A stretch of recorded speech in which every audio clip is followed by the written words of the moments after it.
Nous sommes en 1843 sur la côte du golfe de Guinée, sous l'air lourd, chargé d'embrun et d'odeur de mangrove, les voiles d'un navire britannique fendaient la brume.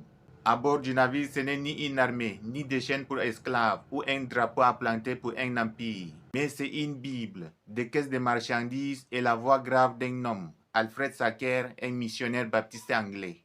Alfred Sacker débarque sur l'île de Fernando Po, puis descend vers la côte camerounaise à la demande des chefs Douala.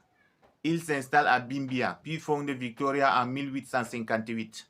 Victoria, devenue aujourd'hui Limbe, un territoire qu'il a racheté au roi William de Bimbia pour en faire une terre d'asile pour les esclaves affranchis.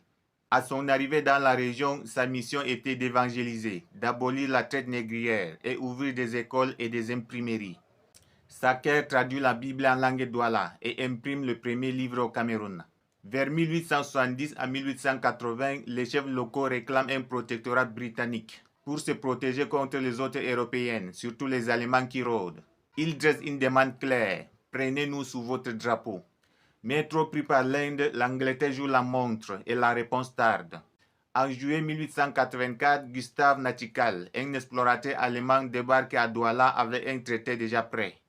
En 5 jours, il hisse le drapeau impérial allemand. Le consul anglais, plus connu sous le mononyme Ewet, arrive 3 jours trop tard. Résultat, le pays devient le Cameroun allemand pour 30 ans.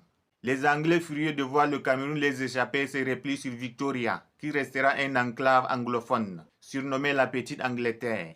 Mais la Première Guerre mondiale va tout changer. En 1916, les troupes britanniques et françaises vont chasser les Allemands et partagent le Cameroun. 4/5 du territoire vont à la France et 1/5 à l'Angleterre. Le Cameroun anglais sera divisé en Northern et Southern Cameroun, administré depuis le Nigeria voisin.